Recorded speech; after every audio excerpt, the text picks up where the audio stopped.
Valentine's day ആയിട്ട് propose ചെയ്യാൻ പോവാണോ? പ്രപ്പോസ് ചെയ്യരുത്. നിങ്ങൾക്ക് കിട്ടാവുന്ന ഏറ്റവും ബെസ്റ്റ് പെൺകുട്ടിയെ തന്നെ നിങ്ങളെ തിരഞ്ഞെടുക്കാൻ സഹായിക്കുന്ന സ്ട്രാറ്റജിയാണ് ഞാനിവിടെ പറയാൻ പോകുന്നത്. നിങ്ങൾ ആദ്യം ചെയ്യേണ്ടത് നിങ്ങളുടെ പൊട്ടൻഷ്യൽ പാർട്ട്നേഴ്സിന്റെ ഒരു ലിസ്റ്റ് ഉണ്ടാക്കൂ.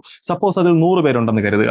ഇനിയാണ് നമ്മൾ പ്രൊസീജിയർ സ്റ്റാർട്ട് ചെയ്യാൻ പോകുന്നത്. നിങ്ങൾ ആദ്യത്തെ ആളെ ഡേറ്റ് ചെയ്യുക. സപ്പോസ് നിങ്ങൾക്ക് അയാളെ ഇഷ്ടപ്പെട്ടിട്ടുണ്ടാവാം, എങ്കിലും നിങ്ങൾ അയാളെ ഉപേക്ഷിച്ച് തൊട്ടടുത്ത ആളെ ഡേറ്റ് ചെയ്യണം. എന്നിട്ട് നിങ്ങൾ അയാളെയും ഉപേക്ഷിക്കണം. അങ്ങനെ നിങ്ങൾ എത്രയോ പേരെ നിങ്ങൾ ഉപേക്ഷിച്ച് കഴിയുമ്പോൾ നിങ്ങൾക്ക് ഒരു ബെഞ്ച് മാർക്ക് സെറ്റ് ചെയ്യാൻ പറ്റും. അതായത് എത്ര വരെ ബെറ്റർ ആയിട്ടുള്ള ആൾക്കാരെ നിങ്ങൾക്ക് എക്സ്പെക്ട് ചെയ്യാമെന്ന് നിങ്ങൾക്ക് ഒരു എസ്റ്റിമേറ്റ് ഉണ്ടാക്കാൻ പറ്റും. ഇനിയാണ് ടോപ്പ് സീക്രട്ട്. നിങ്ങൾ കൃത്യം ഉപേക്ഷിക്കേണ്ടത് 37 പേരെയാണ്. അതായത് നിങ്ങളൊരു ബെഞ്ച് മാർക്ക് സെറ്റ് ചെയ്യാൻ ആദ്യത്തെ 37 പേരെ നിങ്ങൾ ഡേറ്റ് ചെയ്യുക, അവരെ നിങ്ങൾ ഉപേക്ഷിക്കുക.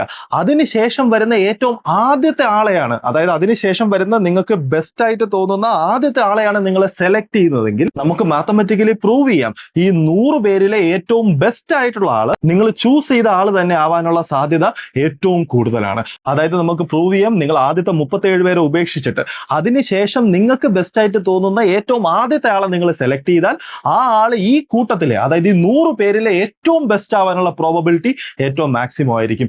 നമുക്ക് മാത്തമാറ്റിക്കലി പ്രൂവ് ചെയ്യാം ആ പ്രോബബിലിറ്റി ആക്ച്വലി 37% ആണ്. ഒന്ന് ആലോചിച്ച് നോക്കൂ, നിങ്ങൾ റാൻഡം ആയിട്ട് നിങ്ങൾക്ക് ഇഷ്ടപ്പെട്ട ഒരാളിനെ എടുക്കുന്നെങ്കിൽ ആ ആൾ ഈ കൂട്ടത്തിലെ ഏറ്റവും ബെസ്റ്റ് ആവാനുള്ള പ്രോബബിലിറ്റി ജസ്റ്റ് 1/100 മാത്രമാണ്. അതായത് ഈ വാലന്റൈൻസ് ഡേക്ക് എല്ലാവരും ഒരാളിലേക്ക് ചുരുങ്ങാതെ ഒരു 100 പേരിലേക്കെങ്കിലും പടരൂ.